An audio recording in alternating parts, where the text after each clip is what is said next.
Hello pessoal, eu sou Danilo Sandi, sejam bem-vindos ao canal. Olá pessoal, eu sou Igor Lauchani, sejam bem-vindos ao canal mais uma vez. Estamos aqui para trazer mais um dos conteúdos como o primeiro vídeo do canal, em que vamos vos ajudar a fazer candidatura para as universidades cá na Europa, ou seja, concretamente em Portugal. Ainda continuamos a receber mensagens e no primeiro vídeo temos muitos comentários de pessoas ainda com dúvidas e precisam de mais informação. Hoje, concretamente, vamos falar da nossa universidade, que é a Universidade da Beira Interior, localiza-se na região centro de Portugal, e vamos explicar como é o processo de candidatura para esta universidade.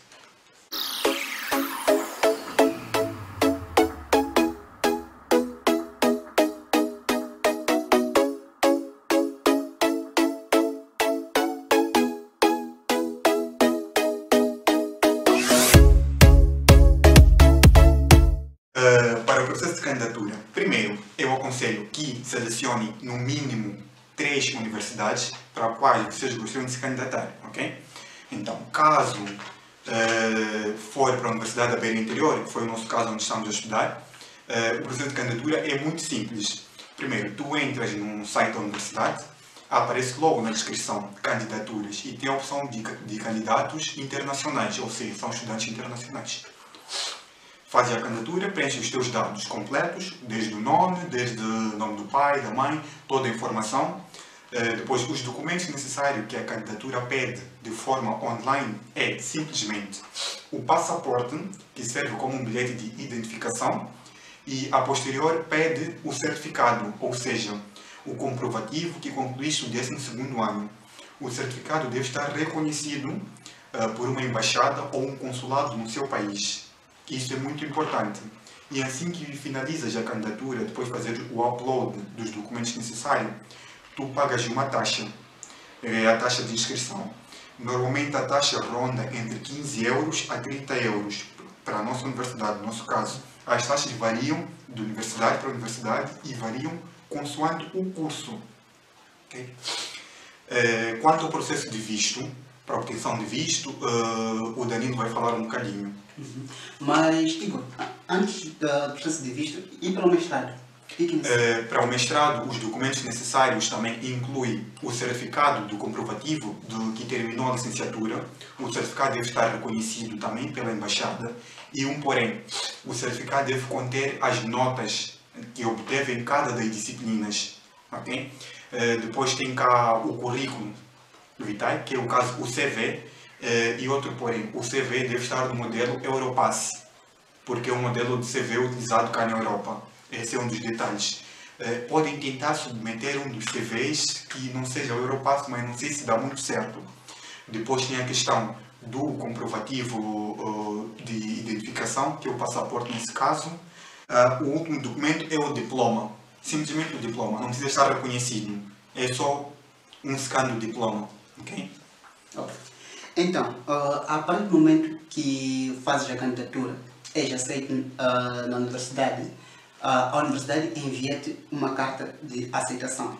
E quando tiveres a tua carta de aceitação, tu procuras uma empresa chamada VFS Global, tem aqui embaixo o link, que é a empresa que agora é responsável por fazer o processamento dos vistos.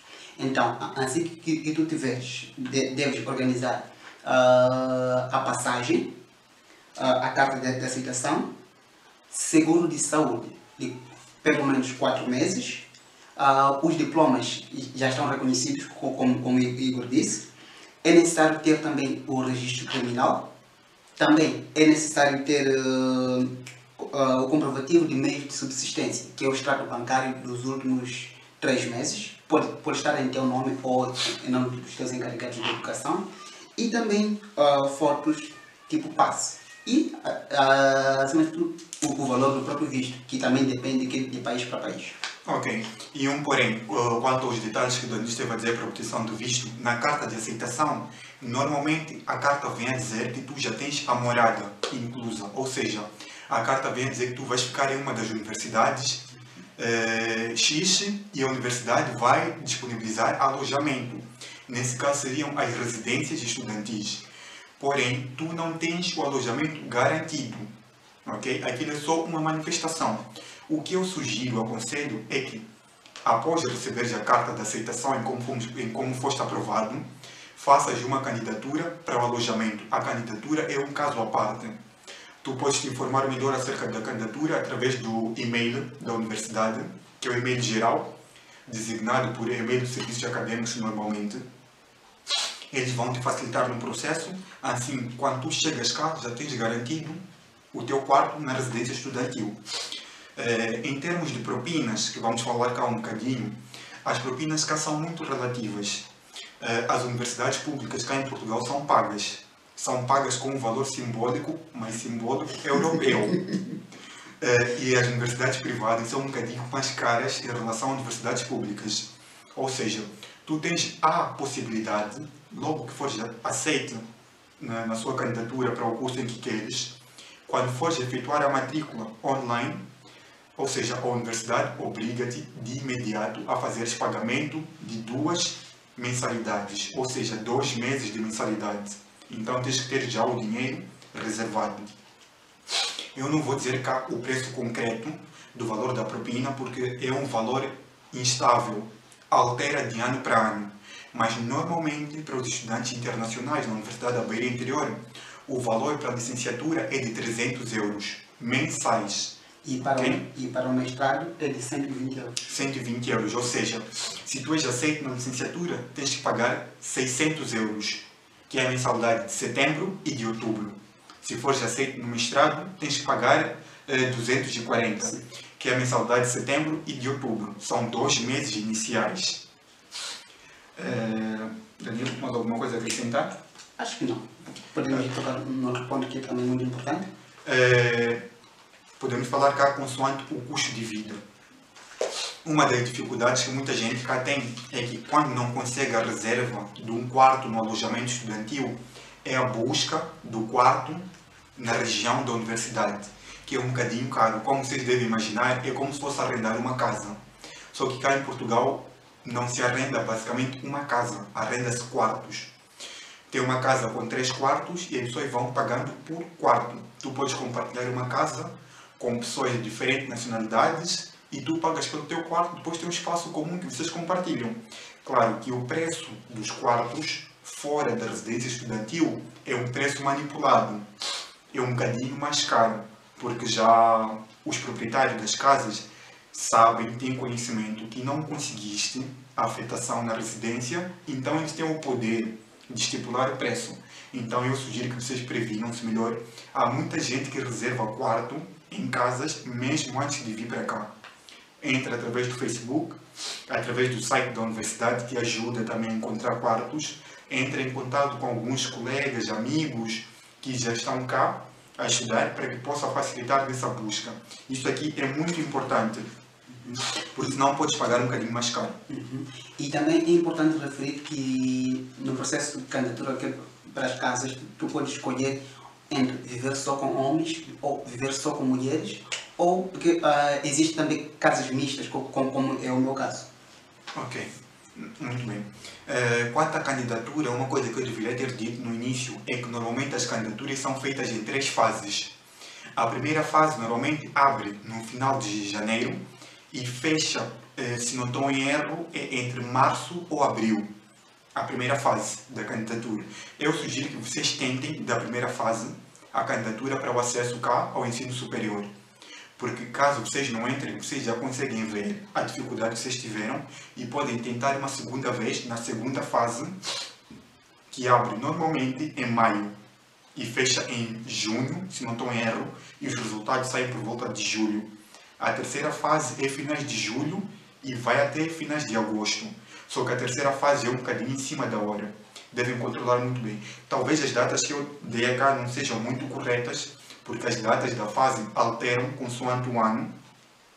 Este ano cá, por causa do Covid, não sei como é que vão ser, talvez as regras mudem, mas estejam atentos ao site, porque eles publicam sempre o calendário e estejam sempre atentos às vagas e à documentação. Talvez agora seja preciso alguma documentação a mais do que a que mencionamos, por causa das restrições entre países, por aí. Em termos de custo de vida, por exemplo, eu moro em Castelo Branco, que é basicamente 40 minutos da minha universidade, porque eu estou em uma cidade e a minha universidade está em outra cidade. Ou seja, eu quando tenho aulas, eu apanho comboio ou apanho autocarro. Então isso é um bocadinho mais caro, mas eu preferi estar nessa posição porque eu consegui um trabalho cá, na cidade em que eu estou. E claro, se é um bocadinho mais caro, tens que ter um bocadinho mais de dinheiro. Para quem vive perto da universidade, que é o Danilo, ele pode explicar melhor como é as condições por lá. Bom, eu estou mesmo à porta da universidade, são só 2 minutos da minha casa até a universidade. E também a cidade é calma, é tranquila, não, mas apenas é agitada no período das aulas. Os custos de vida também que são acessíveis, com um pouco de dinheiro tu consegues alimentação e acomodação. Ok. Uma coisa muito importante. Eu quando vim cá pela primeira vez, eu também morei perto da universidade, ou seja, eu consegui um quarto na residência. E a melhor experiência que vocês podem ter é ficar em uma residência estudantil. Além dos amigos que vocês criam, as diversas nacionalidades com quem vocês vão ter contato. Ok? Porque a residência mistura tudo. São estudantes africanos, são estudantes europeus e o teu círculo de amizades alarga-se um bocadinho e é uma experiência incrível. Então, caso tenham dúvidas, deixem cá nos comentários que nós vamos responder. Sim, sim. Ou podem mesmo enviar para o nosso Instagram. O meu vai aparecer cá por baixo e o do Danilo também por baixo. E é isso.